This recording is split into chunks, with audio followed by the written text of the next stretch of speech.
following program is rated TV MALV. It contains strong language, violence, and nudity. It is intended only for mature audiences.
Here we go, Barflies. Welcome to the Barfly Tailgate Show. You already know it's done by Barflies for Barflies and all the other Bears fans out there.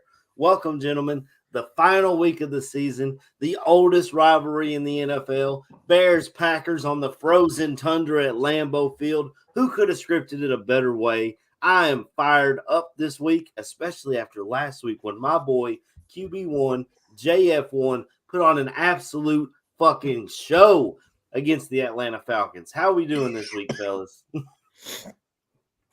Awesome. Really good. Tooch is getting a little choked up over there after me getting fired up. Piece of corned beef hash. Welcome back, Jordan, though.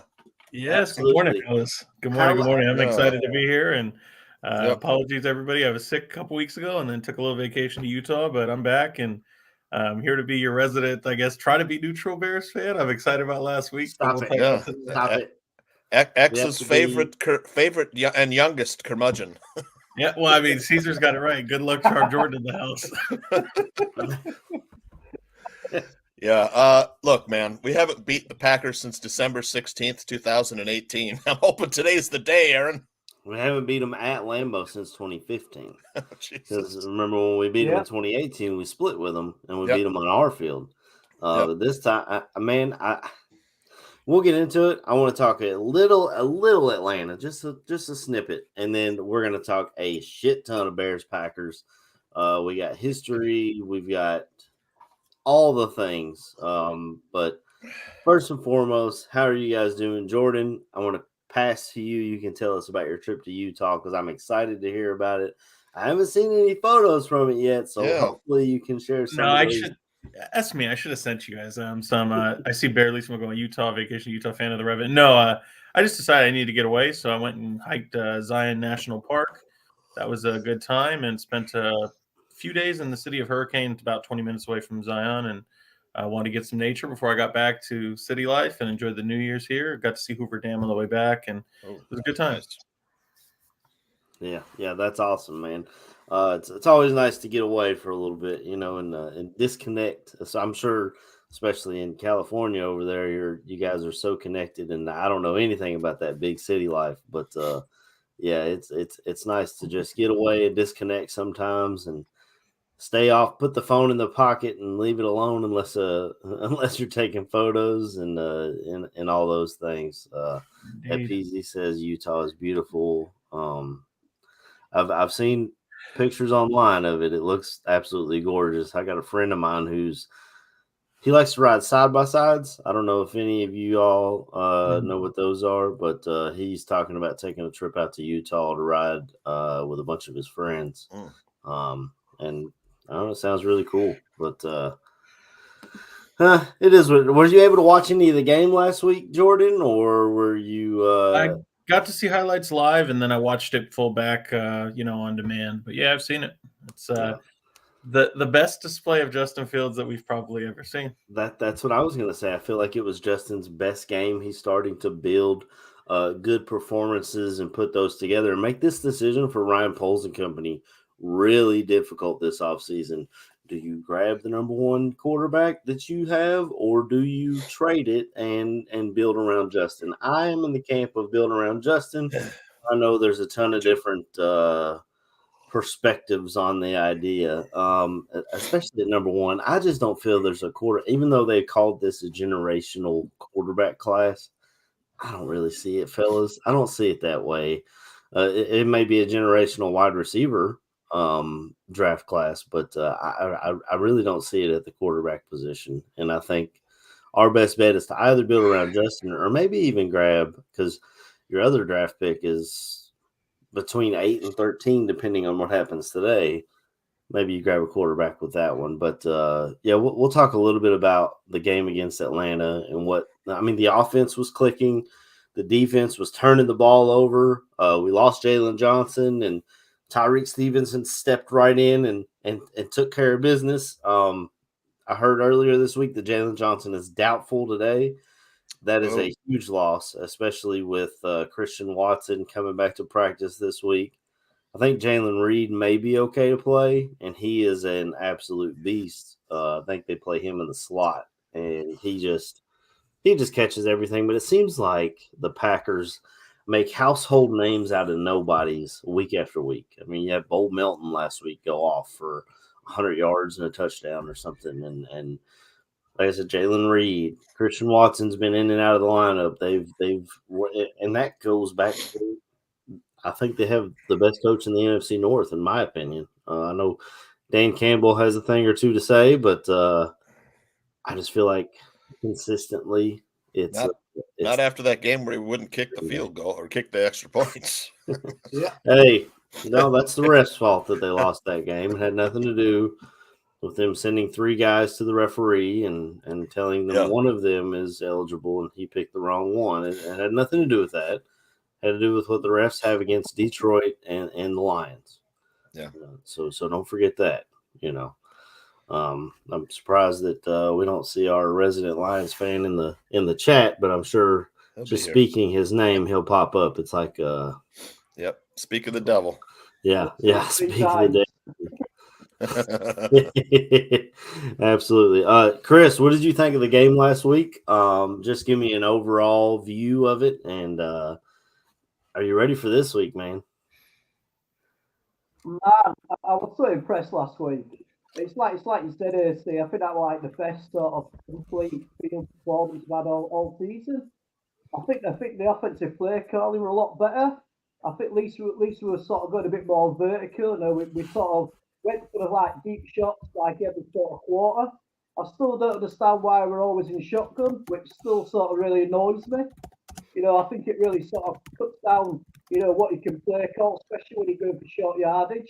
I just find it bizarre. But I know we did do a few high formations, but I just don't understand why we're 99% in shotgun, man, all the time. I thought the defense were absolutely amazing.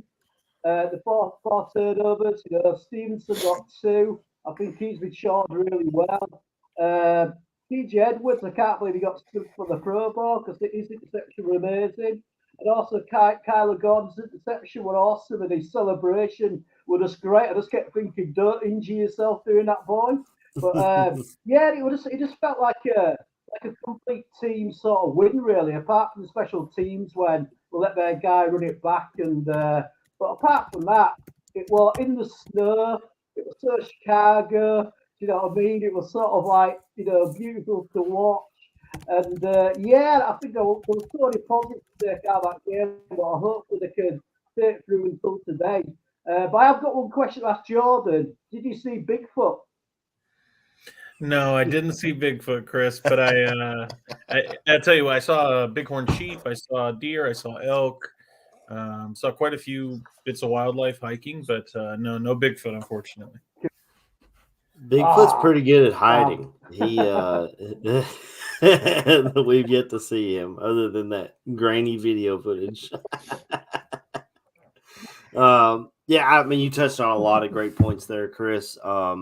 I thought Justin, like, even when it was snowing and it was coming down, the touchdown pass he threw to DJ Moore was an anticipatory throw where he beat Jesse Bates, who is playing at an all-pro level. And just like Justin said, anytime I see DJ one-on-one, that's where the ball is going because I trust my guy, and it is nice.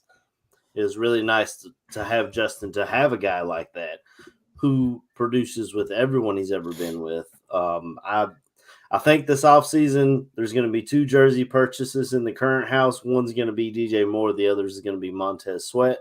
I got to replace some of my guys that are probably not going to be here. Like I got a Mooney jersey that I have a feeling he's going to be gone this offseason, so I'll have to replace that one. But yeah, I mean, Justin played a great game, running the ball, throwing the ball, breaking out of the pocket, doing those things that Justin can do that no other quarterback in the league can do.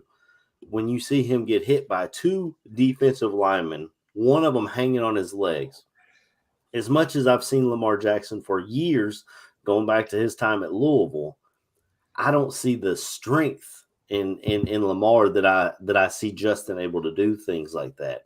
And there's not a single quarterback coming out in this draft that can make that play. There's only one, and his name is Justin Fields.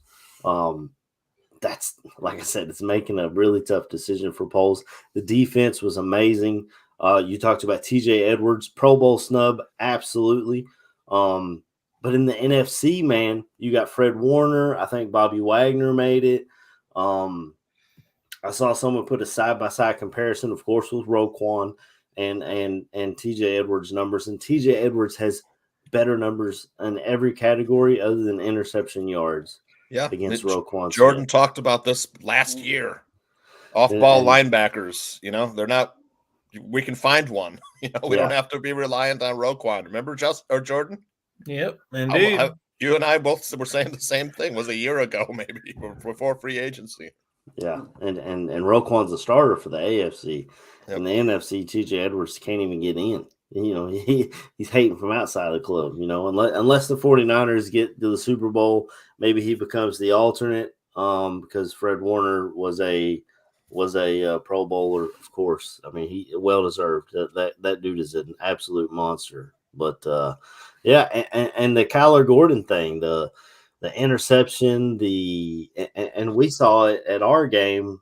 He does that at the intro. He does that backflip in the Spider-Man thing, which was incredible. And I feel like he's a guy that my son can like. You know what I mean? Like, it's hard for me to find someone because he loves Joe Burrow. That's his guy. He's becoming a Bengals fan because of it. And it's hard for me to fault him for that because all of his friends are Bengals fans. The Bengals are an hour away, and Joe Burrow is a great quarterback. There's no other way to put it. But if you can see players doing things like that, that'll make the kids say, okay, yeah, it's cool to like a Bears player. I think Adam Ho talks about so many of his son and their friends wearing Justin Jefferson jerseys because he's the best receiver in the league. Like, we need someone like that in Chicago to make the kids say, okay, yeah, I like the Bears. I like this player. So that was really cool to see. And he's out there doing backflips and just living his best life. And the ascension of this entire defense obviously starts up front with Montez Sweat. But I didn't like the Eberflus hire because of his defense. But the way he's got this defense playing, forget about it, man. This defense is top in the league. There's not many other teams you could point at and say, yeah, I'll take their defense over ours.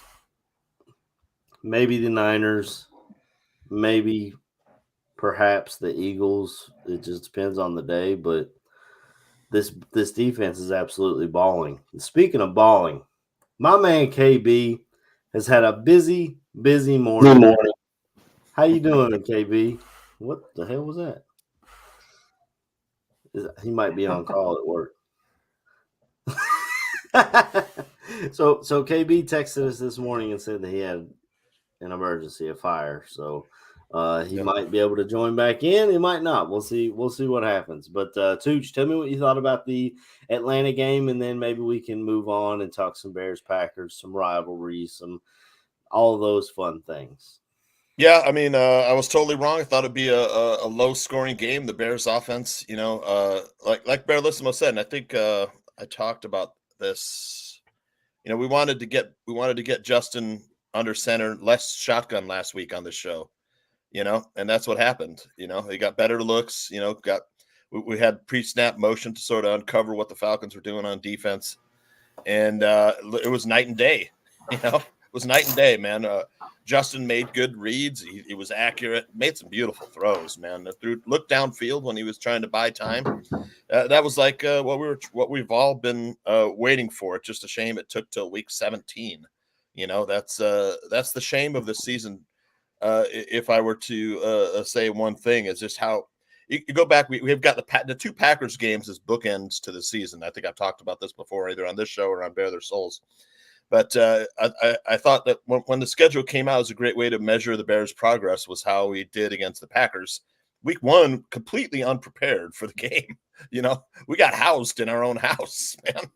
And we're coming into week 18, and we're banged up, man. We don't have Darnell Mooney. We don't have Jalen Johnson. Khalil Herbert is questionable. It's just not where we want to be. We've definitely improved. I think we've won 4 of our last 5 or 5 of our last 6. The defense is finally playing fantastic. Justin Fields, gave us a glimpse of what he'll probably look like on another team, as he balls out for someone else.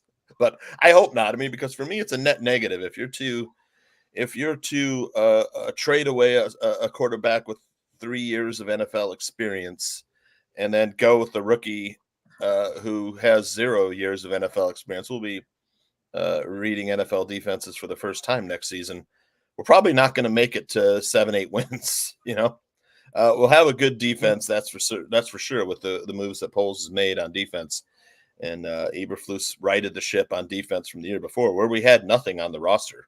We had nothing on the roster. Defense was asked. That the run was we were the worst in the NFL against the run this year. Past 5 weeks, we've been top 1 or 2 against the run, which is a key to success in the NFL, stopping the run. And with the locker room being in favor. The locker room loves Justin Fields. No question about it. They come out and say it all the time. I know people say, what else are they supposed to say? We hate Justin. We should trade him. They're not. I think it's pretty genuine. If you were to ask me on the surface, it looks genuine. They love Matt Eberflus too. And people say, well, these are professional players. They're not going to knock the coach. They're not going to knock the quarterback. But to me, it seems like a net negative, getting back to my original point, that you've got this first overall pick like we did last year. You could trade it again and have a first overall pick next year. Trade it to the Patriots or Commanders. I even said you trade with the Commanders, let them take a quarterback and get back that number 2 pick we sent to Washington for Montez Sweat. I think if Poles were to get back that number 2 from Montez Sweat, that'd be the ultimate NFL trolling. Oh yeah, that would be fantastic. You were just borrowing our number 2 for a little bit, guys. Right. We want it back. All right, guys, I'm already doing mock drafts, obviously, but a lot of the trades that I'm getting is like the New England Patriots trying to jump Washington to get number 1. Yeah. And they throw in number 2 and next year's first and next year's a bunch of other things. It looks like a beautiful trade to me. We'll see if it works out. But someone needs to ask Ryan Poles what the lottery numbers are, because this man can predict the future. He had several offers for the number 1 pick last year, and he chose the right team. He clearly chose the right team. Yep. And then next year he could trade it again. The year after that, we could have top 1, top 2, top 3 pick every year for ad infinitum forever. Right. But I mean, you talked about the defense. That's part of the argument to the other side is, okay, with this defense, how much of a fall off do you have with the rookie quarterback? And B, do we see ourselves being in this position again with this defense, with this head coach? I guess I don't see him going anywhere barring a blowout today. But with this team that we've put together, do we see ourselves in position to pick a quarterback this high again if Justin is not the guy? And I did see a lot of statistics this week. Atlanta was in man 90% of the time last week. Justin absolutely eats when defenses go to man. But when defenses are in zone, his numbers are almost complete opposite. He really struggles because all those players have their eyes on him. He can't take off as much. You have to fit the ball in tighter spaces. So today will be a big test because the Packers play a shit ton of zone defense, and they have a lot of first-round picks on that defense. Jair Alexander should be back unless he goes out to try and flip the coin again. But they've got so many. Today's test is big for the coaching staff, for the quarterback, and for the guys up top in the front office, etc., to make decisions going forward. KB, welcome back, brother. How's your morning been? And then tell me how you felt about the Atlanta game. Oh man, it's been busy. As y'all know, I told you guys we had the fire this morning. Luckily I was on standby for that one. I didn't get called out right away. They actually had people trapped in the house. The mother actually was pretty quick on her feet and kicked the window out to get her and her kids out. So that was a good thing. We still threw the kids in because they, CO2 levels and whatnot. But the kids and the mother seemed to be doing well when I was at the hospital. Other than that, it's been a lot of just going to pick people up and taking them to the hospital. So my morning has been jam packed. Like I said, I'm thanking God the situation wasn't worse because I have seen worse, and it's not a fun time. On a higher note, talking about the game. I mean, what can you say, man? It was a total team win, in my opinion. Defense played well enough. I don't know what guess he has these guys on with these interceptions, man. For a while, we only had like one or two interceptions coming into like week 4, and a drop of a hat. It was a change. I don't know. I guess Sweat helped play a big part in that, but you just got to be happy for it. Fields played well. That was a top 10 defense, no matter what people want to say. Yeah. Though the Falcons did have something to play for. I don't give a fuck if Heineke is the quarterback or they still had their division on the line. They still had the division on the line, and we went out there and we blew them out. To me, that's 2 good wins back to back. You can say what the fuck you want to say about Fields. Fields he beat the Cardinals. He beat the Falcons. Cardinals just beat the fucking Eagles. Yeah. It's the NFL. Parity matters. Eagles also Arizona Cardinals also beat the fucking Cowboys this year. They did. Like I said, it's total team win to me. They did what they were supposed to do. You went out, you beat a team that I believe you should have won. You should have beat. And they gave themselves the best chance they could to try to get to the playoffs. Balls fall different ways, calls don't get made. It's the NFL. That's what happens. So we can't be mad at it. Just looking at things in the totality of things, I said before, I felt the ceiling of this team would have been a 10-win team. We heard people say the floor is 3 wins, and we all looked at that and said, ain't no fucking way. So you're looking at us coming into a week, 17? Well, what is this, week 18? It's week 8. Week 18. Week 18 with the chance to end the season 8-9. It's somewhere in the middle of what people thought, what Vegas thought, and what a lot of us thought could be the high end ceiling of it. And then you got a chance to put out the Packers. I don't think they're a better team. People can cite, Jordan Love is throwing for 4,000 yards and over 30 touchdowns. Guess what? They're one loss away from being the Bears right now. So same record and all. So y'all can suck on that all you want. You can throw for 4,000 yards, but you're still a trash ass team. So I mean that's pretty much all I got, man. Like I said, they did what they were supposed to do. I'm happy for it. Like I said, it gives us something to be excited for going into this week. They might just be healthier than us in this game because Lucas Patrick went on IR. I don't know whether that's good or bad. Really, might be good. I don't know I don't know who's stepping in at center. Yeah, that's a good question. I honestly don't know who they put at center. Is it going to be Whitehair? If it's Whitehair, I like our Dan Feeney. I would rather have Feeney than Whitehair, to tell you the truth. But I don't know. Give me the mullet. I got to take a look at that depth chart. KB, before we move on from you on this subject, you spoke about being in and out of the hospital and stuff with people.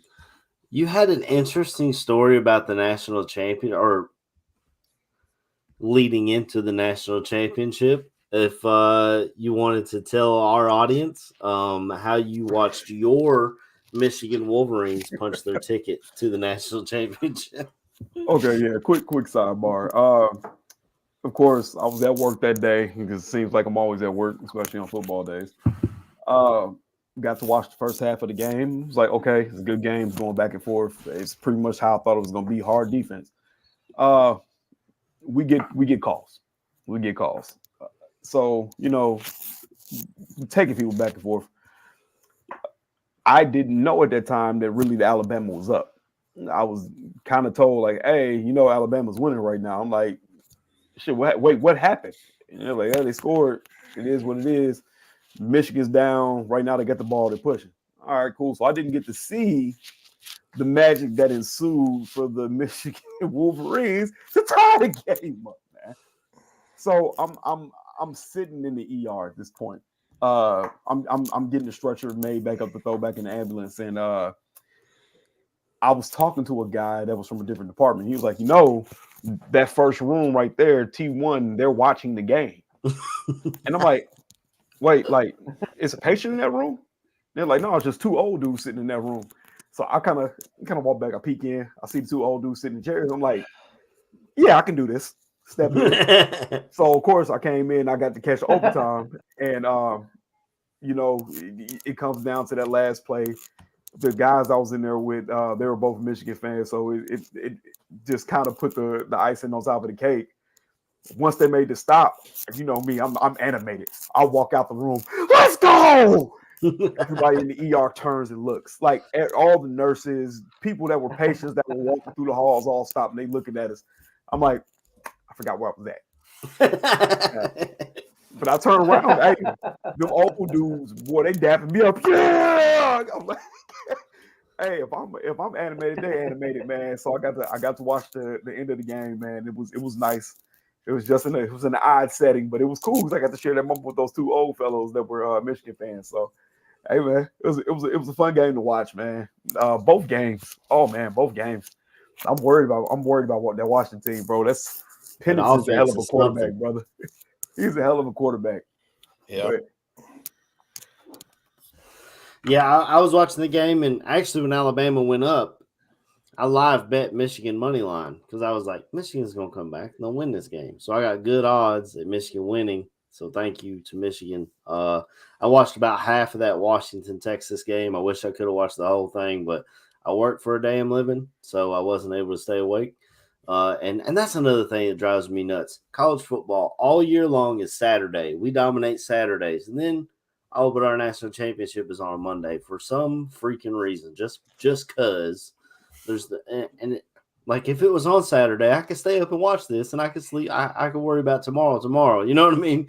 But when I got to get up at 4:30, I can't stay up till midnight to watch this ball game. But I think the national championship is going to be explosive. What I did see of Penix, fellas, I might like him better than Caleb Williams and Drake May. He's just old. He's had a lot of injuries, but it ain't no light and no depth. Like it's head and shoulders for me. If I had to choose and we wouldn't get the backlash for it and we had to pick a quarterback, I would choose Penix at one. I'm not a Caleb Williams fan, bro. I don't see what everybody sees. I see 4-7 against the top 25. Yep. I see 51% completion against top 25 talent. I see 172 yards passing against top 25 talent. I see a dude that ain't never made a college playoff. But y'all, hey man, y'all can tout this dude as generational. Trevor Lawrence is generational too. Just throwing that out there. Yeah, I definitely like it. I think he throws the prettiest ball in college football. Michael Penix, the accuracy, the jump off his hand that people talk about. Jordan, this is scouting talk. The way the ball jumps off his hand. And just a flick of a wrist, it's down the field 77 yards, dropped right in the damn bucket. And sure, he's helped by having 3 NFL talents in that wide receiver core, but he's able to make all the throws, and he has athleticism. When he played in Indiana, they ran him a lot. until he tore his knee up. So he in my opinion, he gives you everything you need. Trade that number 1 pick, maybe grab him later. I don't know. I don't know how much pressure would be on him to start if Justin struggles or whatever, however you do it. But if they take one of those top 2 quarterbacks at number 1, the writing's going to be on the wall. They're going to have to trade Justin, and his trade value, I don't know what it'll be at that point because everyone will know. Yeah, it'll be less if we do that. Right. You got to trade him before the draft. Everyone would know what we're doing, but after the draft. Yeah. I mean, we got to get into the Bears Packers, but before we do, Jordan, what do you think of Michael Penix? Penix is good. I've liked Penix since September of last year when I've known about him since Indiana because he showed up on Justin Fields' scouting tape. So when they were playing Indiana, but his game versus Dorian Thompson-Robinson was the UCLA game last year was really where he kind of picked up. Obviously, you got to see a lot of scouts that you saw. Troy Fountain, the left tackle from Washington, Leatu Latu, the edge that everybody wants is edge 1 in this class. But Penix had an up and down game that game, threw a couple interceptions. I don't think I'm nearly as high on Penix as a lot of people are, but I also try and I'm not perfect at this. I mean, you saw me shouting from the rooftops about J.J. McCarthy after that game, but I try my best to not be a prisoner of the moment. I think that Michael Penix had the best game of his entire career when it mattered most, but I also see a guy that has played more college football than everybody except Bo Nix. I see a guy that's had 2 ACL surgeries and a fractured clavicle in his history. I see a guy with advanced age that's more mature and has seen the whole game. I see a guy that has the best offensive line in college football. I see a guy that has 3 receivers that are going to be top 50 picks. Again, I'm not trying to take anything away from the guy, but context matters. Right. And so when you sit there and add all those things up, I sure as hell would hope to think that he's playing well. I sure as hell would hope that he's, hitting money balls. And again, all of that understood, he was moving in the pocket, evading guys that I'm really fond of, like Byron Murphy, Tavondre Sweat, Barron Sorrell. Was dropping it in the bucket, but I also just think, again, some of that context, like you probably couldn't name me a single Texas DB. You probably couldn't name me a single Texas secondary defender. And that matters. Like I'm excited for this. We don't know, this is not a college football podcast, but I could go for a half hour on how excited I am for this national championship. But we're going to see, and I probably will have egg all over my face when this is over, but I think you're going to see Michael Penix look pretty normal. Versus Michigan. I don't think it's necessarily going to be like he looks like an awful quarterback, but I watched Will Johnson lock that ass up on Marvin Harrison, so I definitely anticipate that Roma Dunze or whoever Will Johnson is up against, that's the Michigan cornerback 1, will be shutting down one of those receivers. Mikey Sainer, still nickel cornerback for Michigan, is about as good as it gets, so I think you're going to see that get locked up, and then you got Rod Moore, safety for Michigan, covering the deep half. So we're going to see, and that's what Jesse Minter calling all types of different simulated pressures and creepers, getting guys free. And obviously, Michael Penix is a much better passer than Jalen Milroe. But Jalen Milroe, and it's a much better offensive line in Washington. I understand all of that. But I just think at a certain point, sometimes the old school football wins out. And I think that you're going to see Michigan be able to take the air out of the football, control the pace, and then you're going to see multiple waves of defensive lines just getting after Penix. And then we're going to really see how well he moves, how well he processes, how well those receivers work. It's going to be a game, and I'm so excited for it. But yes, to put a cap on the Penix thing, I think where I've always sat with Penix, and I know it's obviously better now. I know that what I feel, I want to be very clear, what I feel about Penix is me. It's not going to happen. He'll go much higher than this. I wouldn't take him above a compensatory 3rd-round pick selection. Wow. And I get it. And I'm telling you, that's me. I'm not telling you that's what's going to happen to the kid. But injuries are always a tough thing. And this goes not just for him, but for anybody. You can get injured any play. You could have a complete healthy bill of health, clean bill of health, where you've never been injured one time. And one play can change your entire career. So at some point, how much do the old injuries matter if you're always just one play away? I get that. But the injuries do have some concern. He is an older prospect. I do think he's been playing around exceptional. He's only a year younger than Justin. Yeah, he's been playing around exceptional talent. Where do I parse all that out? And so to me, when you think about the advanced age, the injuries, the talent he's been around, some of those projections, I think that nobody talks about this, and he was accurate against Texas. I understand. His accuracy is not all there, and he's got receivers that bail him out and go and win at the catch point. and that helps him. So to me, I just think there's a situation where I would take him with a compensatory selection like that. Hendon Hooker. Jordan, it's just me, huh? What? Did I lose you? I still got him. Okay. I definitely think that the national championship is going to be the best defense Washington has played against all year. So it'll be a tough test. Go ahead, Chris, with what you were going to say. No, I would have said I could hear you, mate, because I know we all just went dead. Yeah, I think Tooch is frozen. Follow college football that close. Yeah. But yeah, and just real quick, the thing with them, again, 3rd round compensatory pick for me, I think that he goes late 1st, early 2nd. And I know right now he seems like he's a top 5 pick because of the Texas game. But it's a whole process. It's a whole evaluation. How do medicals check out? How does he perform at the combine? What if he comes back to earth a little bit in the national championship game? Like, all these things matter in the evaluation. So even though I'd take him around that Hendon Hooker range, I think he's probably a late 1st, somewhere to mid-2nd round pick. So I know it's a very long, deep scouting report on Penix, but that's how I feel about the kid. Lost the internet connection there for a second. There he goes. Happens to the best of us, brother. Yep. But we got. Speaking of connections, we got to get back into this. Bears Packers, as I said, the oldest rivalry in football, a rivalry that we absolutely dominated until that man Brett Favre stepped on the field, and now we have done the opposite. I think we're 24-4 or something like that in the last few games. Aaron Rodgers came out this week and said, until they beat us, it's not really a rivalry, but I don't think he realized he's playing for the Jets, so us would be him and the Jets. So that's neither here nor there. Today's I see what game, you did there. Yeah, today's game has so much on the line, as we've said, for quarterback, for coach, for GM, maybe. I mean, the way he's been able to put these pieces together, his players are stepping up and playing well. Tyreek Stevenson named NFC Defensive Player of the Week. Dino Dex, I don't know if you guys saw the video of Eberflus calling everyone by their nicknames. KB, your cousin, is the Juggernaut. That's fine, I guess. So Dexter is playing better, getting off the ball better, and I feel like that's something that they saw in their scouting. Like, if we get this right, he has all these other tools that's hitting, and he's a big dude, and maybe he's our future 3-tech.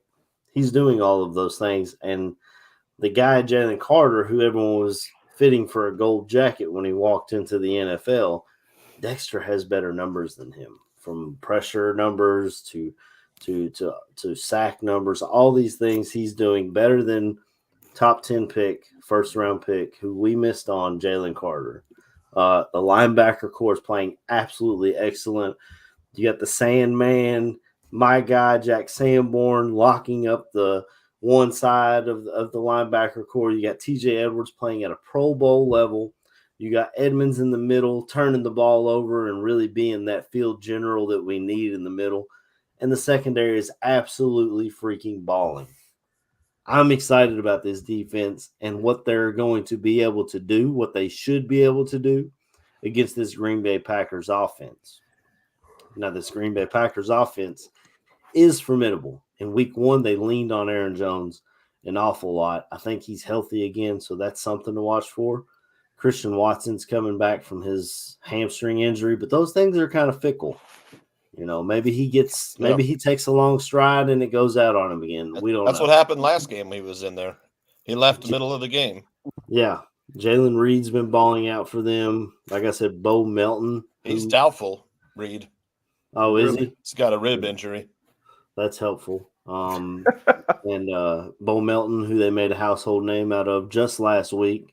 They drafted a tight end high that they're planning on being that safety blanket for Jordan Love. But my biggest concern is standing in their backfield. Aaron Jones is an absolute monster, and he eats Chicago Bears defense. I mean, we saw it week 1. That was their whole game plan, was get him in space, let him do his thing. So we will see the trajectory of this Bears defense. As you said, Tooch, it's a bookend. Packers game is a bookend. So we can see how much they've evolved throughout the year. We even heard LaFleur come out this week and say that game felt like it was years ago. I feel the exact same way. The way this team is playing and coming together and playing for each other. And that's a shout out to Eberflus. He's a guy that I wanted fired week 4. He has this team playing together, this locker room playing together. These guys are ready to go to battle for each other. And that's what you need. You got Eberflus, as dumb as he looks on the podium, he looks like a general to these guys, pushing them all in the right direction. I'm going to start with KB. What's the biggest my biggest concern is Aaron Jones. Is that everyone? I'm going to go around the room. You tell me what your biggest concern is today and talk a little about this Bears part. What it actually, let's start off with that. A, your biggest concern, and B, what does this Bears-Packers rivalry mean to you, KB? First of all, we go with the biggest issue. It was 1A was Aaron Jones, 1B was going to be Jaden Reed. So you have the one possibly not playing. I'm not more so worried about Aaron Jones in between the tackles. I'm worried about him out in passing routes. That's how he destroyed us really in week 1. Mm-hmm. Yep. And that's the Bears' weakness, the running back out of the backfield. But one of the things that also we had to take into, consideration at this point is we didn't have Edmonds playing in that game either. Love will still have to throw across that kid's face. And hell, my bold prediction was literally a drop away from being fucking correct. Yeah. Edwards and Edmonds are fucking ball hawks apparently at the linebacker position. Who would have thought? Right. So that's what worries me the most. I seen that Gordon was a little banged up and he's gonna be on Jaden Reed.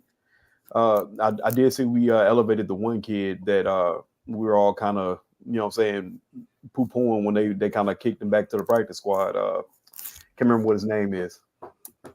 For us? Yeah, for us. It was the kid who got the pick. And then like the next week he was like back to practice squad. Is it Blackwell or Jones? Jalen Jones? No, not either of them. Oh. Damn, I can't remember what his name is. Strowman, there it is. Yeah, Thank Greg you, Strowman. Chad. Thank you, Chad. Yeah, I seen Strowman's back. I like the kid, twitchy. Seems to have his head in the right spot where it needs to be. So we'll see how that plays out. As far as what this rivalry means, I got friends that are Packers fans, and it's always one of those things, man. There ain't no shit talk between us, man. I can't talk shit to somebody that's been whooping my ass for like the better part of a decade. So I give my respects. I talk my shit when I can talk my shit, and we go from there. It's the oldest rivalry in the franchise in football history, like the NFL history. You know what I'm saying? And then it takes a little bit more because I know I now have skin in the game. You know what I'm saying? We got family that plays for the team. So we go as he goes. If he's happy, I'm happy. If he's upset, I'm upset. You know what I'm saying? And I'm pretty sure that's how it goes for all of y'all. It means a lot this year because this game could determine a lot. You win a game and you win a game impressively, then maybe the monkey kind of comes off your back. Now we're starting to look like the Detroit Lions of last year. So that means the expectations for next year would be 10 plus wins, playoff berth. Go win the division. But this game, it's not a throwaway game. It's more than just stopping them from going to the playoffs. This is huge implications for coaching, for players, I don't want to say GMs, I think polls. I think now we look back at it, the totality of what he has done. It's masterclass.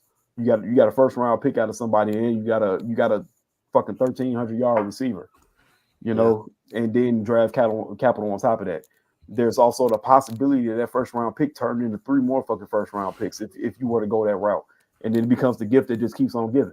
So I mean, that's masterclass by Poles. So I'm not gonna poo-poo the decisions he made too much because he's also made amazing fucking decisions. Yeah. But yeah, it's this game means a lot going forward. It could set it could shoot your rocket into outer space if you win. But if it blows up before it leaves the atmosphere, it's because of this loss, and then we all looking stupid and wonder what the fuck we doing next year. So yeah, that's where I'm at, man. Yeah, and we all kind of, when Justin came out earlier in the season and said, remember last year the Lions went, what they start 1-6, and then they pushed for the play. We were all kind of like, okay, well that's a different situation because their offense was playing really well, their defense wasn't playing as well. Look at what we've done this year. It lines up with what the Detroit Lions have done. I said this Wednesday on my other podcast. I said, because my co-host is a Packers fan. I was in the Army with him. We've been friends for years, going back a decade or so at this point. But sound dumb. Sometimes you can't pick your friends, bro. But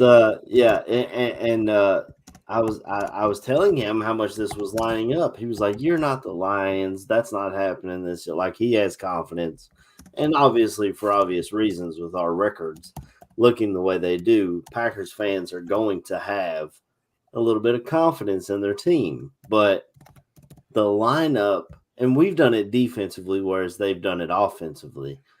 The line between Bears and Lions from last year is amazing. Both started out 1-6, then went on a miraculous run, and then at the end of the season, you got a chance to knock the Packers out of the playoffs, exactly like the Lions did. But not only that, how many first-round picks did the Lions have this last year? 2 of them. What do the Bears got? 2 of them. It's just, I mean, we got a better one. We got the number one, but it's just crazy how much that lines up. Yeah. And a lot of people said that. Itself. The Lions last year started out 1-6. Yeah. And the second half of the season, they really came on strong. And then, the same thing with the Bears this season, start off 0-4, and now we're making a strong. We've won 4 or 5 of our last 6, I don't know. We won 6 out of 8. And 6 out of our last 8. Yeah. And the 2 that we lost, we had the lead in the fourth quarter. We just freaking blew it. And that's possibly another reason why you've got Eberflus, as good as he's been. His job still depends on this game, in my opinion. Yep, how the McCaskies look at this. That's it. Right there. Go ahead, right there, what you're saying. You make the comparison between how the Lions ascended and the Bears. And if you're to take Justin Fields off this, you leave Justin Fields on this team, I think we're contending for the division next year with this defense. And Fields taking another step. Of course, that's the gamble. You put a rookie on here, we're probably middle of the pack again for another season, and then who knows what happens to our defense after that. This is why I think it's a net negative to trade Justin Fields. I mean, you could still draft a quarterback in the second round, maybe end of the first if you have to, but you could still get somebody in there and create more competition. More competition is what has driven this team to grow and to get better. And that, to me, that's the thing. If you're to ask me about what the Bears have to do in this game, look, Justin Fields got to put together another back-to-back good game. It's got to be as good as last week, bare minimum, to win this game. He's got to use his legs. He's got to make good decisions with the football. He's got to look downfield. Bears offensive line has got to protect Justin Fields. That's going to be tough without Lucas Patrick, I guess. I don't know. It looks like Feeney will be starting. A Bears pass rush has got to pressure Jordan Love and get off the field on third down. Have to. Bears, like you said, have to stop Aaron Jones. Last week, we gave up a 75-yard touchdown on the screen to Tyler Allgeier, who ain't exactly a fucking burner. The guy's fat, if you ask me, for NFL running backs. But I like the guy. So look at limit the turnovers. Okay, let's look at that. You want to compare Justin Fields and Jordan Love. They both have 13 turnovers that they're personally responsible for this season. 13 each guy. All right, you want to look at Josh Allen, Jalen Hurts, and Patrick Mahomes. Josh Allen, Jalen Hurts, 19 turnovers this season. Patrick Mahomes, 17 turnovers this season. they're turning the ball. I know Justin Fields played four less games. Fine. Mm-hmm. But those guys are turning the ball over too. You know, it all comes down to talent. Look at Patrick Mahomes this season. He's got nothing around him. Travis Kelce is not the same player. I don't know whether he's injured. He talked about retiring because of injury. He hasn't had a good game, and I can't remember the last time Travis Kelce had a good game, and that's the whole key to their offense. If Travis Kelce isn't doing anything, the Chiefs' offense isn't anything. They got one guy, Rashee Rice, who's a rookie. The other rest of the guys can't. He looks so good, though. He looks like he looks like a player. Yeah, they hit on the pitch, but that's it. He's got nobody to throw. And we have DJ Moore. We got Cole Kmet, who's banged up.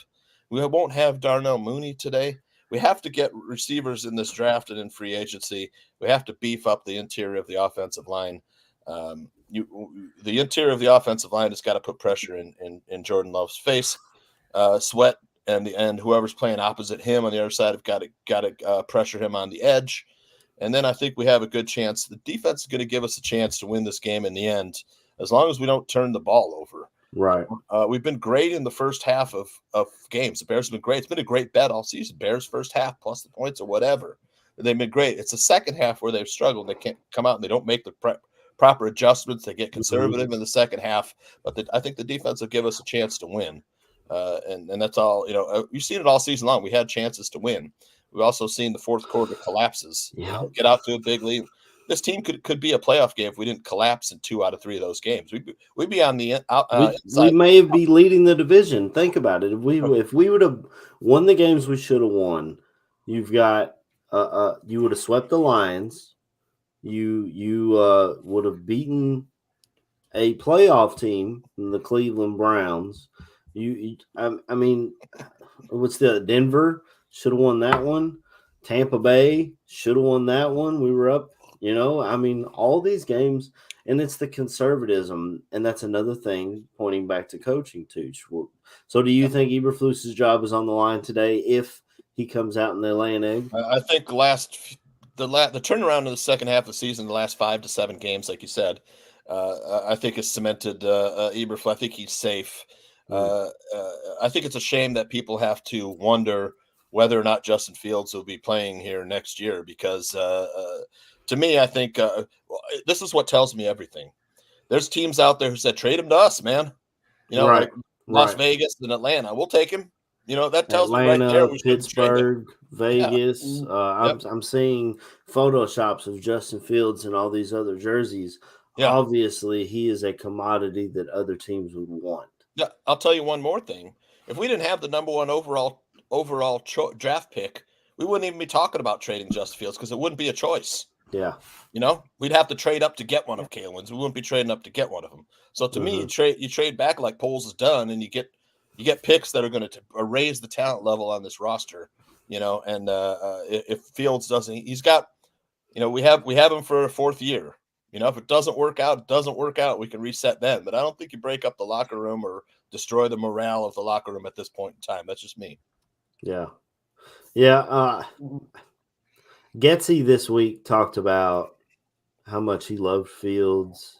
It almost sounded like he was hitching his wagon to Fields. So it sounded like he was trying to stick around and ride Fields' coattails. The guy makes a lot of bad decisions. But last week we talked about it being Justin's breakout game. I thought Getsy had a good a good game calling plays as well. Yep. He was throwing the ball down the field. He was stretching the defense. But why did it take 17 weeks? I don't know why it takes so long. I mean, we went 0-4 with him calling plays terribly, you know, to start the season. Yeah, I don't know what takes him so long. And maybe that's just a coaching thing. Coaches are stubborn, man. I mean, even the great Nick Saban, when the transfer portal and NIL and all that started, he came out and kind of was against it. I mean, he was like, you know, I don't really like – and Dabo Swinney is still against it, who's at Clemson.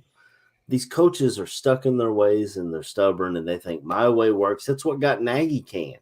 He said, these plays work. Why isn't it working with Mitch? And now he's got Patrick Mahomes looking average. The best quarterback in the league.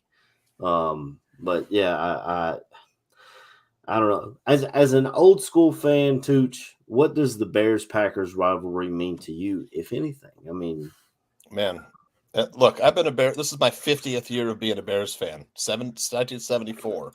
I was 6 years old, and my dad, my uncles, a bunch of old Italian guys, Goombas, Gabagool, and all that stuff. They would sit around and watch the game and stuff, and we would, they would scream. They hated. They taught me to hate the Packers. So, I've been hating the Packers for 50 years. You have to. You can hate the Packers, but you got to admire how they build teams. They're very good at building teams. They draft well. They've had generational quarterbacks since I can remember. right. From Rodgers for 15 years to Favre for 15 years. Now I don't look. The Packers are in a ship that's in uncertain waters right now with Jordan Love because they don't know what they have. They don't know whether he's going to be. He doesn't look like he's going to be as good as Aaron Rodgers and Brett Favre. I'll tell you that. So what are they going to do? They'll stick with them until they find another one. But hating the Packers has been something I was brought up to do. But I mean, look, Yeah. it's gotten a little less intense since we haven't won since 2018. But we need to win, man. Yeah, we were regularly beating the Packers back then, man. Mm-hmm. Yep. And strangely enough, you talk about Jordan Love. I saw a side-by-side statistics from Jordan Love and Aaron Rodgers' first year as a starter.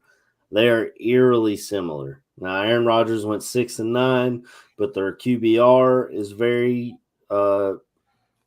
even. Their completion percentage, the yard, all the things are lining up. I don't know what the Packers did to the football gods to get this lucky 2, possibly 3 times in a row.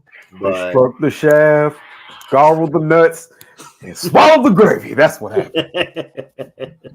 But and maybe it'll still turn back around and it'll just be like, oh yeah, remember that year we thought Jordan Love was going to be really good. But it seems like, and I know you said there's no way that Aaron Rodgers isn't walking through that door. Brett Favre isn't walking through that door. Love's numbers are right there with Rodgers his first year starting. And I was actually my co-host on 12 Ounce Curl Rock podcast, Kyle. Yep. I was in the Army with him the year that Aaron Rodgers was anointed the starter, and he was extremely worried. From having all those years of a Hall of Fame quarterback, he was really worried about Rodgers coming in. He didn't know what he was getting out of him. And the rest is history. I mean, but man, I hate Rodgers. That guy is just something else. Chris Watts, my man from across the pond. A, tell me what you're worried about in this Packers game. And B, I'm really interested in hearing what this rivalry means to an old school Bears fan, not necessarily living in it. What does this rivalry mean to you, Christopher Watts? Cool. Yeah, I mean, the most thing I'm worried about really is their running backs and their tight end, really, because that seems to be, especially if they're getting the running backs coming out and picking up the short passes, and also the tight end. I feel that's where our defense struggles a little bit. That's the main concern. But talking about the rivalry, man, I fucking hate the Packers. And the reason why, there's 2 things why I hate the Packers, and this is from the 1980s, so Tooch remember this, is the 1985 season we played at Lambeau Field. The Packers put loads of manure, horse shit in the Bears locker room to piss them off. Yes. I thought that was well out of order. But the second thing, which is even bigger, is that late hit on Jim McMahon. That absolutely boiled my blood. I was about 12-year-old. Charles Martin, I would just get into the game. Yeah. And that absolutely boiled my blood. So ever since then, I've absolutely hated the Packers. And one of my old neighbours who got into football about 3 or 4 years ago decided to be a Packers fan. So me and him hate each other when it comes to Sundays, when it's the Packers. So that's quite nice to have somebody locally I can actually have a bit of back and forth. And I remember he was going to me, oh yeah, actually no, it's more than 4 years, it's about 10 years, over 10 years ago now. God, time flies, but he came to me, he goes, oh, I'm getting into football. I haven't decided which team I'm going to pick yet. So I said, all right. And then he went, oh, yeah, I'm going to be a Packers fan. And I just sat there going, you fucking joking, aren't you? And he goes, no, I'm going to be a Packers fan. I went, Michael, this is going to strain our relationship. And I can remember watching it. We were around his flat. That was the game where we actually beat him in Lambeau Field in 2015. And I would have sat there and we beat him, and I would have given him so much shit for about a good hour after that game. So, yeah, I absolutely hate the Packers. I am worried about their running game, but I think one of the pluses for our game is that their run defense is sort of in the middle of the NFL.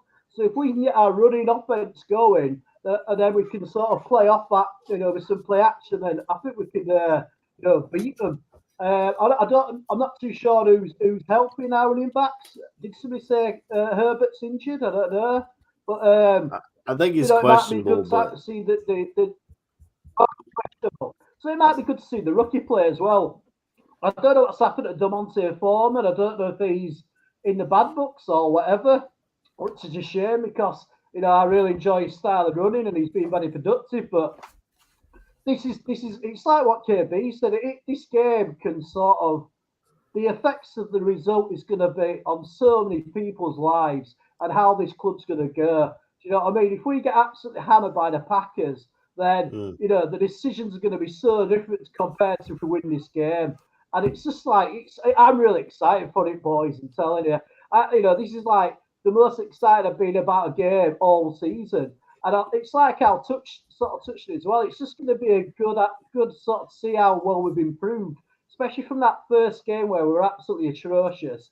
So how we've improved over this season, especially over the last sort of quarter of the season with our defense. So I feel like we definitely match up a lot better with them. I feel like we've got a lot of momentum.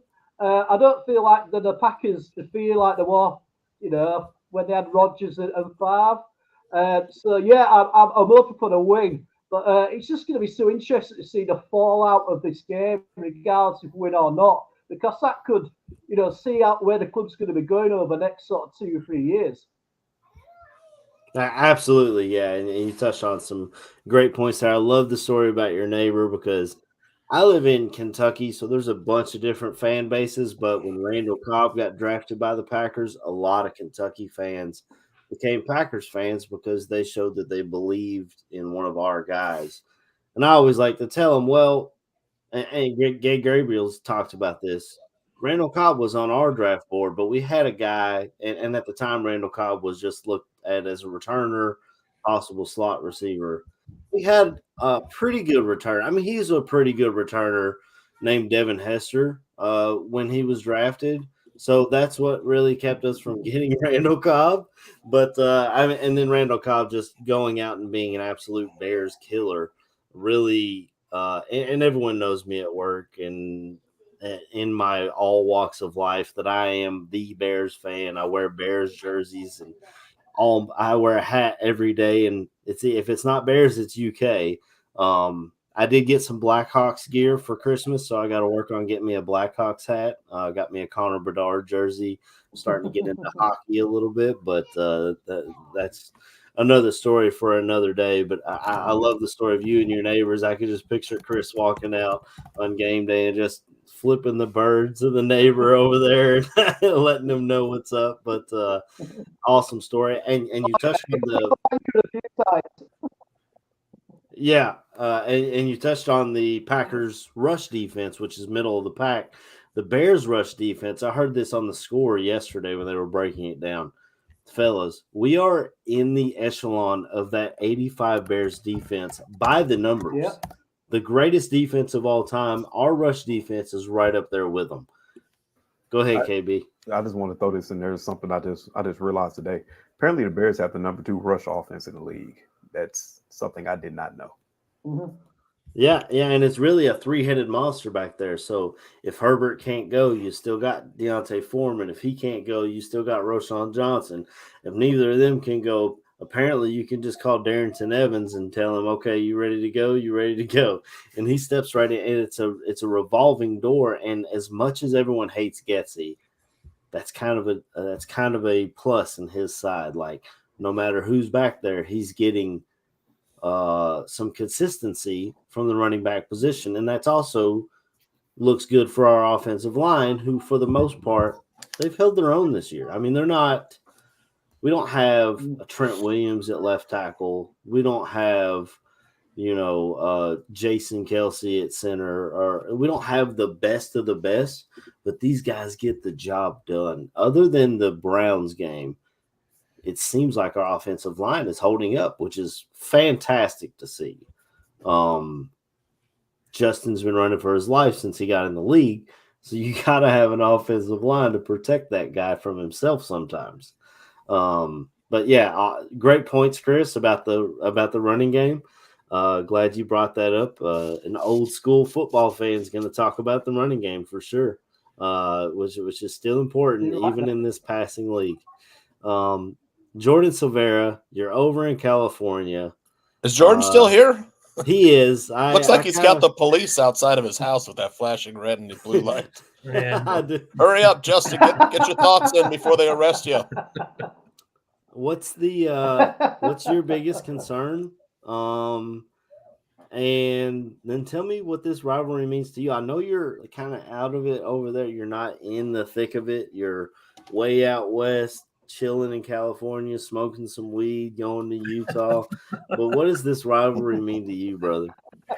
Yeah, it's I guess I'll go a little offbeat here. I think biggest concern for today's game is Matt LaFleur putting Matt Eberflus in that defense in a blender. Because, I mean, look, at the end of the day, one is a better coach than the other. And you can argue to a wall with that. We certainly can make time if you want to talk about what Eberflus and if he should be in Chicago and all that. But at the end of the day, if anything, like what Matt Eberflus showed, not just being able to form his offense and work with the toughest quarterback to probably deal with in history with Aaron Rodgers, to then finding a way to make it work with the young quarterback and Jordan Love, who was unproven, with the youngest receiving core in the league, and has found a way to produce what he's done. It's very clear that the Packers have a dude in Matt LaFleur. And I think coaching matters. Yeah, with Matt Eberflus, I mean, his defense looks great. His defense also looks like it's supposed to from 2002, and so is a reality of what's going to happen when Eberflus with a modern offense. What's he going to do to it? And it's a big difference between now and week one for both teams, but I think that's probably what scares me the most. If you want me to go player, it's Jordan Love. We're all allowed to feel very differently about it, but to me, Jordan Love is the real fucking deal. You can talk about, I'm not telling you he's Aaron Rodgers. I'm not telling you he's Brett Favre, but 30 touchdowns and 4,000 yards with, again, Jaden Reed and Christian Watson, who's not really playing, and Luke Musgrave, who's not really playing, and this guy from South Dakota State, Tucker Kraft, and, David Bakhtiari's not really playing, so his offensive line's kind of mixed, Matt. Look, you can make 100 excuses. The reality is the numbers are the numbers, and the kid looks like he's legit. So I think that kid, to me, I'm not telling you he's a Hall of Famer, but I don't have questions. I think they're going to roll with him in Green Bay, and I don't think that there's any consideration about what they're doing with him. As a matter of fact, they got him on a deal with that revised deal. So yeah, I think those are the two that say scare me as far as what being this rivalry means to me. I mean, I think it's the richest in sports history. To me, as much as Bears fans are, and if you want to make me a war criminal for my comments, we can do that. But the reality is that I think to me, the Packers have been big brother to the Bears for 30 years. That's not fun to say as somebody who roots for the Bears, but the reality is that Bears fans always will have those kind of one-ups, like, hey, the Packers wouldn't even exist if House wouldn't have bailed them out and given them the money to offer. So it is one of the richest rivalries. It's something that's very important to a lot of people. For me personally, I've told this story before. I'll keep it real brief, but my fandom of the Chicago Bears started back on November 7th, 1999, and that was when the Bears won a 1-point game, won 14-13 versus the Green Bay Packers. And that was a game that I told my father at the time, I was like, well, whoever wins, I will be a fan of that team. And that is one of the, I will tell you, that's one of the worst feelings I've ever had, because God damn it, if the Packers had found a way to put 2 points on the board, or just one more, the Bears didn't get theirs, I would be looking at, 2 Hall of Fame quarterbacks and a championship. Oh, stop it. Shut up. And being together. But yeah, I think that to me, that was how I found the Bears and how I decided on where to side with it. And little did I know at that time that would be one of the only times that the Bears would squeak past the Packers. And I mean squeak. They won by a single point. And it was one of their most impressive wins. So, yeah. The good thing is for you in that the Chicago Bears uniforms, their jerseys are so much more beautiful Oh, than no, that no, no, for sure. So trash let's touch on can that. ass color for the Packers. Yeah, I'm not here to just be like, oh, I love the Packers. One of the things that I absolutely cannot stand about the Packers is how cheap the jerseys look. Now, I know they're not cheap. It's definitely by design, but they have like that like tattered like hole look. It's not a good look. The colors are fine. I'd love to go to Lambeau Field. I've heard Titletown is beautiful, but they play exactly what Justin Fields said. There's nothing to do in Wisconsin other than to eat cheese, drink beer, and watch football. So, I mean, best of luck to everybody that plays for the Packers. I know Aaron Rodgers probably loved his life out there. To be fair, I've not lived, not seen Wisconsin, but to me, I don't know how and what you'd want to do out there, why you'd want to live out there. So it's not all about, pro Packers. Like I said, I root for the Bears, but I'm also honest about what the Packers have done to the Bears over the last 30 years. And, there's a certain point, I think I'm trying to put it nicely, that Big Brother is appropriate. Because to be fair, I don't think the Packers really fear anything about the Bears every year. I think that they look at it like, just another year. And until the Bears do something to change that, that's rightful. Yeah, I'm glad you chose the Bears. I love your insight. I'm glad you're not wearing. They call it green and gold. That's fucking yellow. First of all, it's not gold. That is yellow. Yellow. You look like a trash can. Gold is the Saints. Exactly. That's my point. Exactly. I'm like, the Saints wear gold. Look at Purdue. They wear gold. You are not wearing gold. That The is Commanders yellow. got more gold than they goddamn W than the Packers got. The hell. But I'm seeing it a lot in the chat. The number one thing today is fuck Green Bay.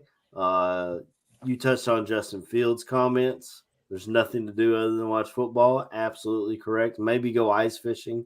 Although Adam Hogue has a lot of family in Minnesota, and he spoke this week that they went up there for Christmas, and he said the lakes aren't frozen over. So I don't even know if they can go ice fishing anymore.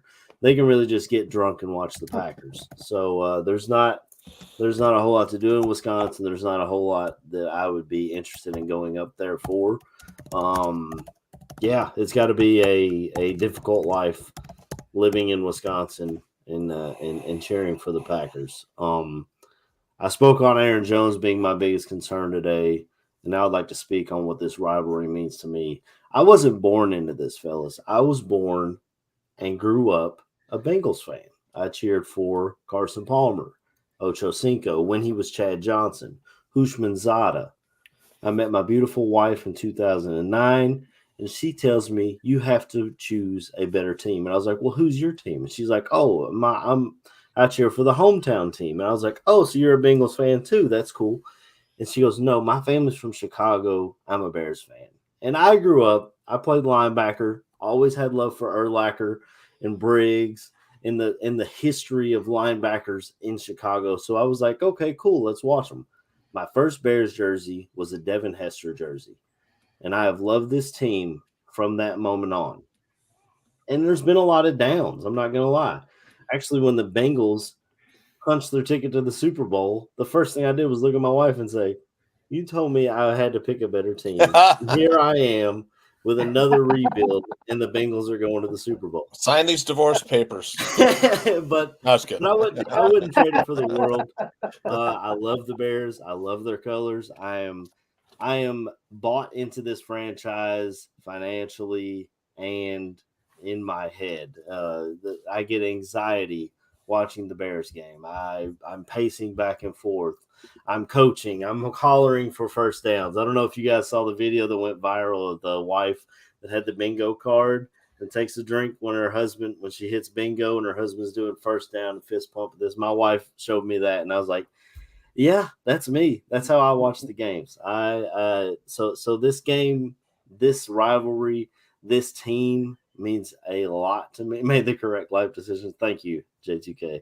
Yeah, I love this team. I love this franchise. I may not love the ownership, but I don't get to choose that. That's what this means to me, is to go out and win today means so much, especially, like I said, here in Kentucky, we don't have a pro team. So you have a bunch of different people who choose their teams for different reasons, whether it's Randall Cobb, whether it's I liked Brett Favre as a kid, whether it's I know Saints fans who became Saints fans because they won after Katrina. You know, there's so many. Of course, the Titans and Bengals are really big because they're the closest teams, but there's a bunch of different teams here, and I'm one of the very few Bears fans here. So everyone knows me as that Bears fan in Kentucky, at Georgetown, at the TMMK plant, and I have to hear it year in and year out of how bad my franchise is. And I just want to see light at the end of the tunnel, and I kind of feel like I do. The way this defense plays, and I was on Eberflus's ass. You guys know this. I was ready to fire him week 4. I'm starting to really like the way he's put this team together. Yeah, we've been bashing him all season. Absolutely. The way he has them playing for each other, KB, we're definitely going to ask the juggernaut about that this offseason. But the way he has them playing for each other and playing like it feels like a team to me. You know what I mean? I didn't feel that way with Nagy. I hated the Trestman hire. I haven't felt this way since Lovey, with players playing for each other. And Eberflus gets up there and sounds like a complete idiot at the podium. And even in his post game, when they show him in the locker room, I'm like, God, how do you play for this guy? How do you run through a brick wall for this guy? It doesn't make sense to me, but damn it, it works. And I love this team, and I love this franchise. We just got to go out and get a dub today, fellas. We have to. Yeah. We can knock the Packers out of the playoffs today. Nothing bigger than that. Let's go. Absolutely. Yep. I talked about it week 1, turning this franchise around, turning this rivalry around, and we came out and we fell flat. Now it's time to turn that all around and show them the way we have progressed through the season. And I say we. I'm that guy. I say we when I'm talking about my team. And I feel like I can relate because my Kentucky Wildcats do this to Louisville. They are big brother. They run that rivalry. And it's the other way with Tennessee. Tennessee has whooped our ass for years. No matter how good or bad our team is, we go down to Knoxville, it's probably an L. So I know how this feels from both sides, and I'm ready to feel it on the other side. I'm sick and tired of them having a Hall of Fame quarterback, them having better coaching, them drafting better, them doing all the right things, and our team floundering and trying again and rebuilding and firing everyone and trying again. I'm sick of it. We have to have continuity, and I think the Bears are ready to turn that corner. But I do want to say we have nearly 100 people in the chat. And we had 122 at one time. I saw up there. And 24 likes. So if you guys could please give us a like. Hit the goddamn like. We would appreciate it. If you hate the Packers, hit the like. Come on. Absolutely. Or even if you're a Packers fan and you're in our chat and you love the Packers, hit the like. I'm not going to say go Pack go all the way to the Super Bowl. I'm going to say go the fuck back home. And that's what the Bears have been. Well, fellas, it is 11. Go ahead, Chris. Sorry, go. No, go ahead, Chris. If there's any Packer fans in the chat, fuck you. Fuck the Packers, and we're gonna fucking kick your ass today, mate. And the fucking tide is turning, my friends. The tide is turning. So fuck go, Pack go. Fuck off. Oh, absolutely. So we kind of touched on the game. We touched on what we're worried about. We talked about some Jordan Love. We talked about some Aaron Jones. We talked about some defense. We talked about some numbers even. We had some damn numbers on here today on a tailgate show, fellas. Well, thank you, Chris, for that. I think it's time to kind of get in and make our predictions. I'm going to start with KB, if you pay attention, and then we'll go around, and I'll finish this off. Give me your score prediction, your bowl prediction, MVP, Jordan, most valuable Bear, and hit your shout outs and all those things, and then we'll get on out of here. Go ahead, KB. All right, man. You know what? We've been putting up a lot of points, kind of lately. It's been a little shocking. I say 28-24. Bears win. I can't pick the Packers for shit, bro. I don't give a damn if they better than us or not. I can't do it. Yeah. MVP. We'll just go with the whole roundtable on this. Justin Fields and surprising one, Luke Getsy, who just discovered he can call crossing routes apparently. So, hey, this guy DJ Moore is pretty fucking good at that, huh? I loved seeing it last week. The crossers, man, guys open. It was great. Yeah, it was something fun to see. You know, Yep. Who knows? You know, you got two fast wide receivers. Let's run them across the field. Yeah, I say the MVBs will be Cole. It's going to be Justin Fields and Luke Getsy. Bold prediction, I say 28. Justin Fields has 3 touchdown passes today. Nice.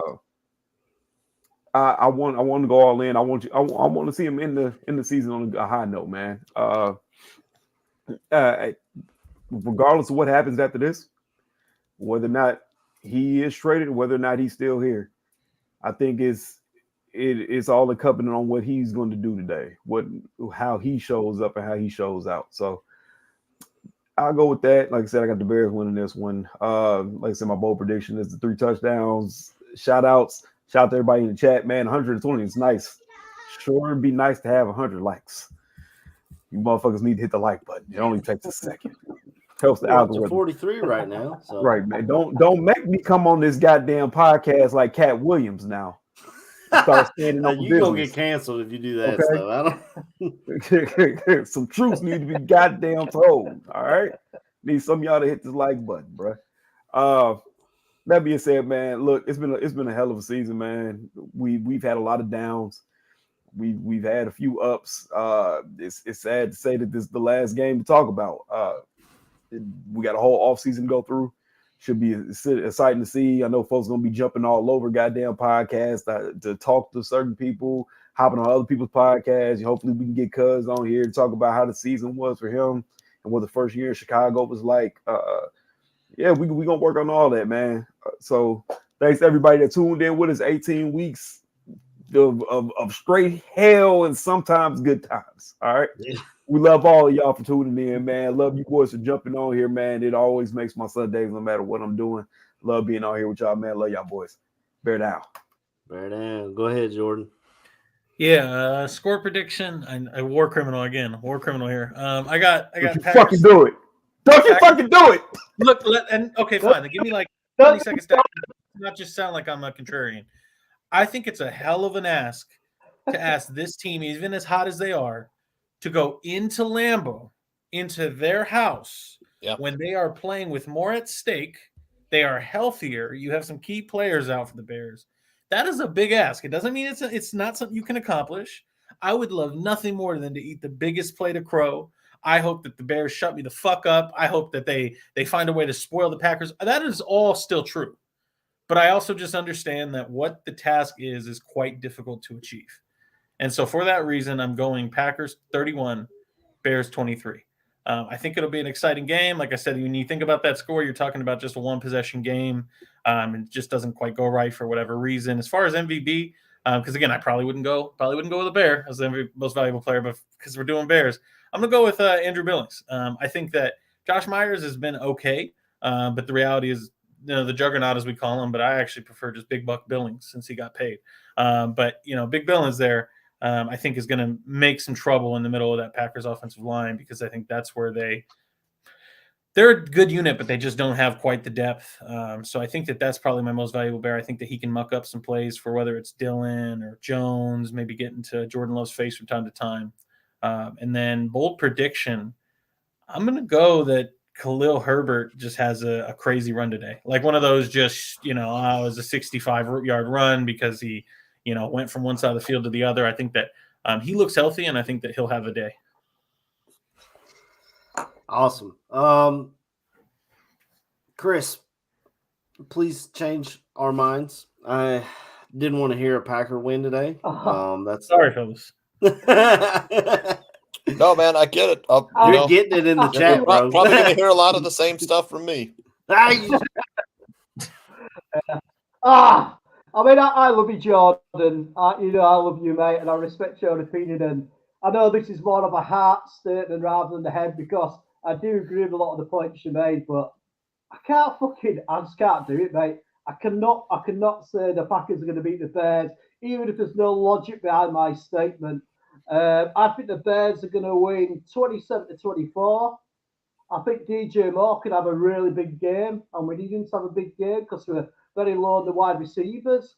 So that's DJ Moore's going to be my outstanding player for the Bears. But I just want to say that I just want to say thank you for making this the best Bears season I've ever had. And this is regarding my trip to Chicago. That would have happened if I went on this show with you guys. It wouldn't have happened without the support of everybody who donated money towards that GoFundMe. If it was like $1, $5, $10, you made my dream come true. And I will forever be, I'm forever thankful for that opportunity what you gave me, because it's something I wanted to do ever since I was 13, and I'm 50 now.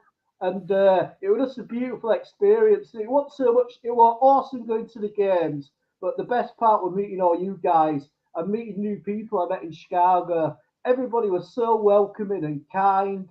And I had such a good time with Mr. Shorty. He's like my brother.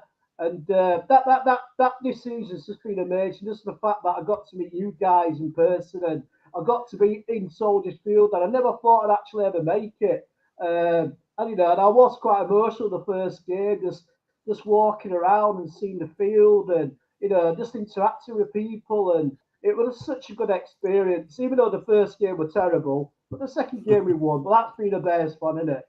So, I just wanted to say it's such a sad thing that the season seems to go so quickly when it's the NFL. It's such a short season, but that's been the highlight for me this year is meeting everybody face to face and seeing the Bears in person and experience Chicago as a city. It's absolutely awesome city. I'd love to live there, and it's just been that was like one of the best experiences of my life, and I couldn't have done it without you guys supporting me with this show, with Aldo, with BCP, with the GoFundMe. So I just want to thank everybody again who put a little money my way. But you made this short, middle-aged, dim-witted Yorkshireman very, very happy, and I will be eternally grateful for that opportunity you gave me. So bear down to you guys, because we've got the best fans in the world.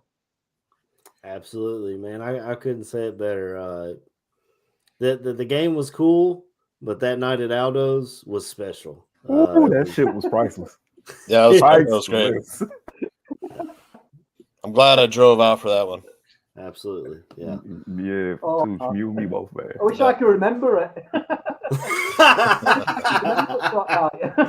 Hey, man, England versus America, baby. That's all you need to remember. Both countries was struggling the next morning, KB.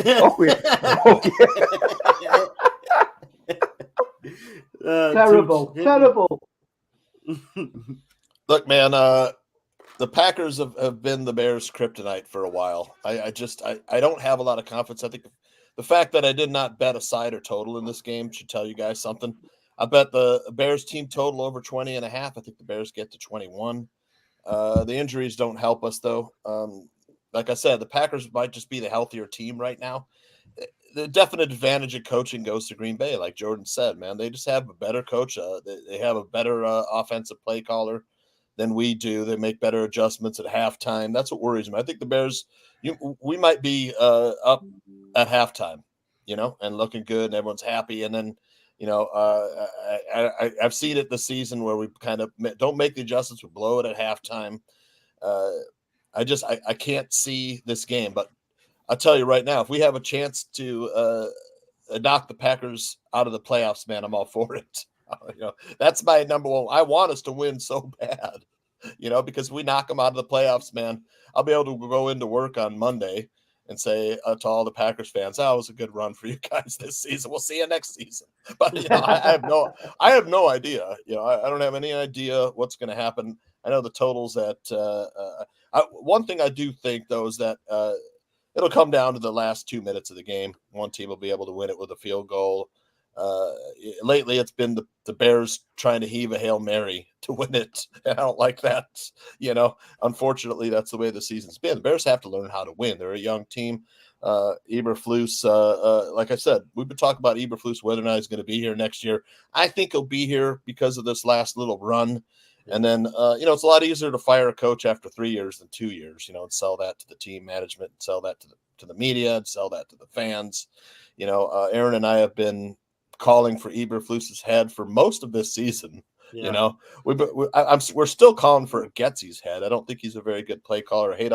I just hate all the shotgun stuff. When you saw it last week when Justin Fields was under center, the offense played a lot better. You got a good look at the defense up there. Running from the shotgun is never the best idea, especially on the goal line. You give the defense, 5 yards to get to the running back there. It's just line up under center and push the ball. I think if we're to win this game, Justin Fields has got to make the plays. Would I love to see Fields throw for 300, demolish the Packers like he did the Falcons? He could have easily had 300 yards, 3 touchdowns. And Tyler Scott, arguably drop another touchdown. Those were tough catches. You can't. Yeah. But those were great passes. And if he had hit those 2 passes, and what would have been 51-17, we'd be talking a little different story here. We'd be a little more confident in getting a victory up there. But like Jordan said, it's a big ask.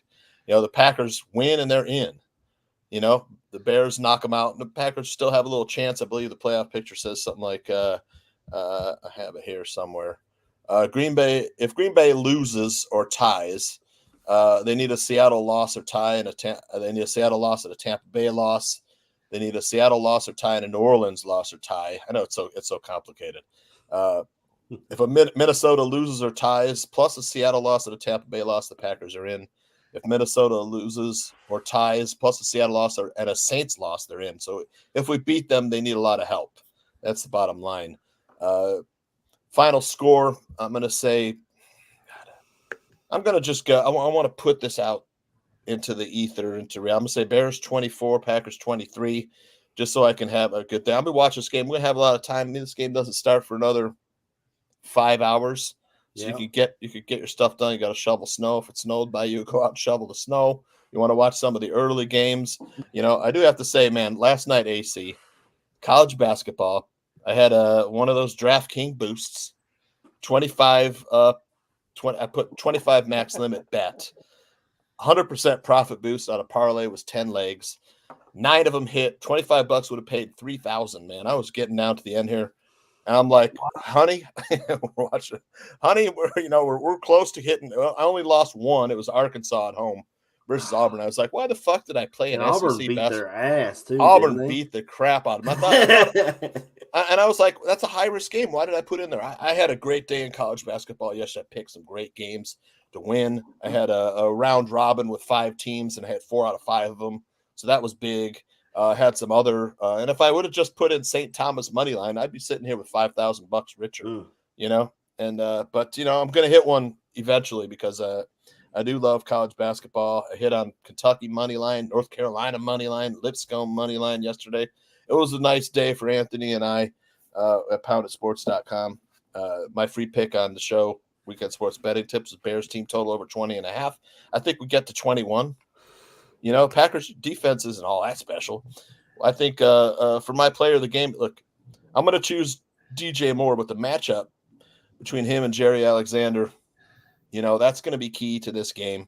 Alexander sat out the last game because he did something stupid with that coin toss, going out. Who does that? Who does that? L's down for players from Louisville, apparently. So Jerry Alexander, maybe we get into his head a little bit here. I'm going to take DJ Moore. Good call. I want to say I'm going to start with shout outs and then I'll talk about the game. shout out to everyone in the chat. You guys were absolutely killing it today. We have 96 watching, and we have 51 likes right now. Maybe we can match that up a little more. Hit the like on your way out. We appreciate it. Helps our algorithm here at the Ballroom Network. Absolutely shout out to you guys for an incredible season. Coming on week in and week out, win, lose, or draw. We bared down. We talked about good things, bad things, ready to fire the coach, ready to shoot Getsy into the sun, which maybe we still are. There's something to be said about continuity on a coaching staff and on your team. We'll see what happens after today, but it definitely there was a lot of comments in the chat talking draft. Today is fuck Green Bay. Tomorrow we can talk draft. We will come back this offseason. We're trying to line something up with the juggernaut, Mr. Andrew Billings. We got to get him a t-shirt or something. Aldo, I know we don't have a swag shop anymore, but we got to get him a ballroom t-shirt. We'll probably have to cut the sleeves off because my guy's a big dude. But we got to get him a ballroom t-shirt so we can rock that in the locker room and let everybody know, hey, you can go talk to my cousin and them about the Bears. So we'll line that up. Of course, we'll have plenty of time to talk draft. I know, Jordan, you've been balls deep in tape for the last couple of months. Indeed, to say it lightly. So we'll have some draft shows, and maybe we'll come in when free agency kicks off and talk a little about that. But I do have a couple questions for Jordan after you sign off on that pick. Okay. Just draft related, and one player on the Bears that I didn't know who number 80 was. I'm like, I didn't either. I was like, who's when he? I know who's Colin Johnson. Colin Johnson, Texas. He was on the Bears before. Can you give us a little scouting report on Colin Johnson, former Texas Longhorn?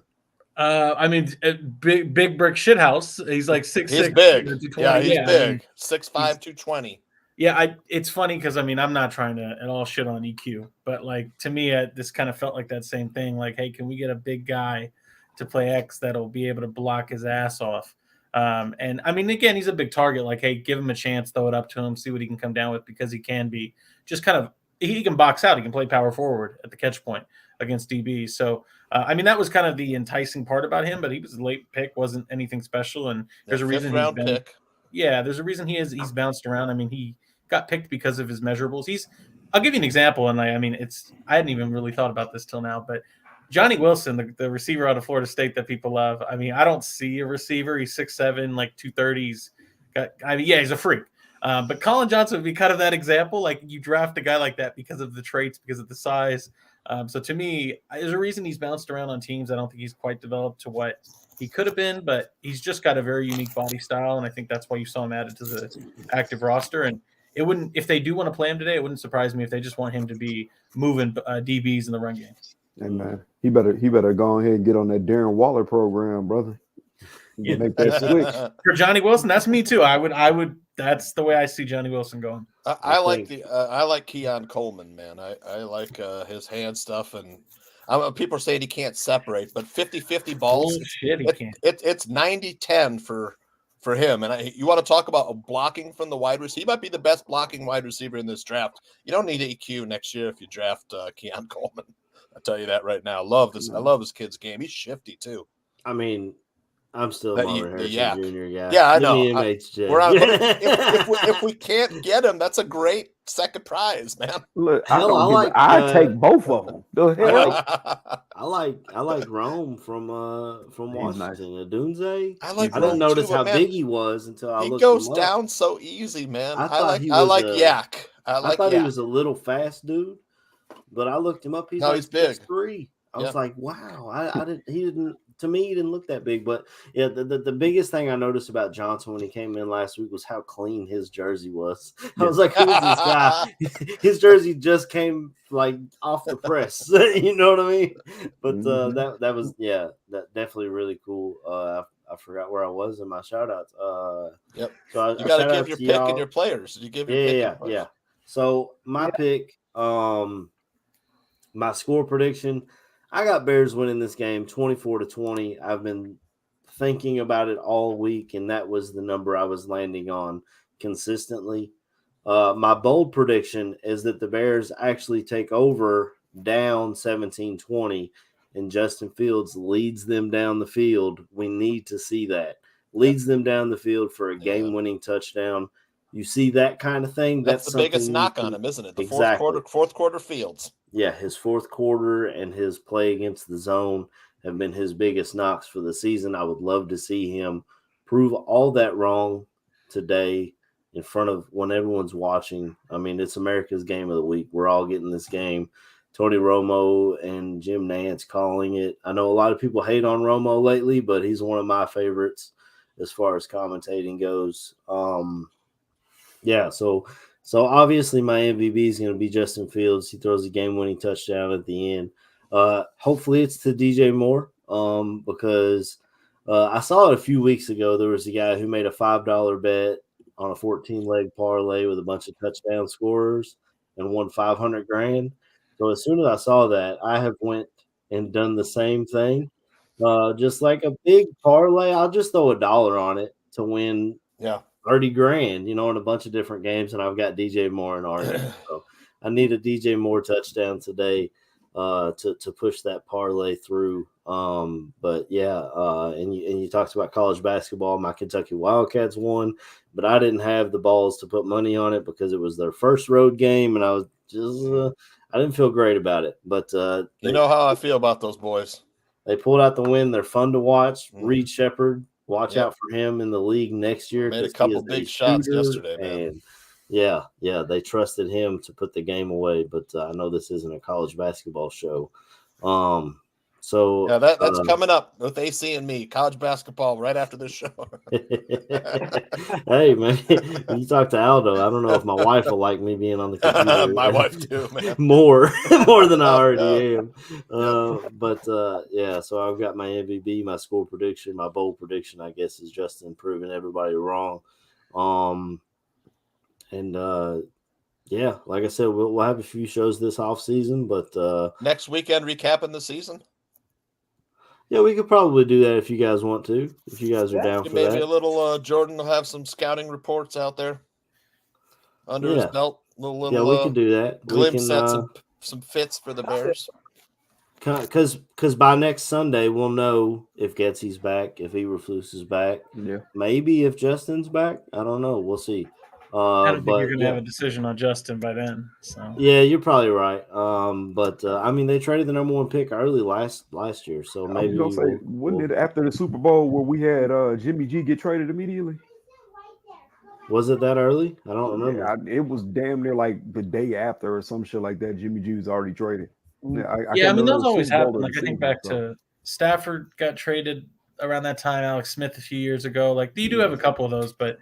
I mean, we'll see. I definitely am excited to see what happens. But if they do trade Fields, I think it pays them to hold off a bit and let teams get anxious. You want some of those reports and QB measurables and things to come out, so you get teams anxious, going, "Oh shit, we really want X person, but that guy's now top 6 pick. There's no way he gets to 15." And then you see a team squirming. I mean, like the perfect one is the Sam Darnold trade. That was the Panthers when they had to realize, oh crap. And maybe it was did they trade? I think they traded Bridgewater and got Darnold or something of that sort, where they realized we're not going to be in a position to grab a quarterback we like. Now, they probably should have taken Justin Fields at the time, but they ended up taking J.C. Horn. But that was a situation where they got anxious and said, we're not going to be able to get a QB we want, so we'll trade the farm for Sam Darnold. Yeah, and they I think a lot of that will come after the combine. So we'll come back next week. We'll wrap up the season and maybe talk about some prospects. I saw a lot of quarterback chat. We should know the draft order, right? Or no? For the Bears, at least. We'll know where the Bears land on their first 2 picks. Yeah, we could do some mock draft sometime. I think it's pick 1 and pick 10 right now, and obviously that can fluctuate if they win. But yeah, that'll fall to, I think the furthest it'll fall is 13, which. Maybe you can still get a Jared Verse. Have you guys been doing mock drafts? Absolutely. Oh, man. Absolutely. Halloween. I got my mock draft right there, which Jordan will probably love. Because it's got my guy. It's got my guy too. Oh wow. Look at that. I know I that don't was know. I doing mean, some trading, you know. You be careful because be careful, dude. They'll call you a war criminal for that. Look because at that, man. Number 17 is the most hated player in the nation for whatever. I love him. He's so good. I will say I was listening to the score this week, and Hub Arcus was talking about JJ McCarthy as a future Bear. So I don't know if you guys want to be on the side with Hub Arcus or not, but that was out there this week. Yeah, we'll talk about all that other stuff off air and wrap this thing up. But today is Beat the Packers. Tomorrow starts Draft Talk. And until next week, we'll just leave everybody with a bear down. Bear down, everybody. And fuck Green Bay.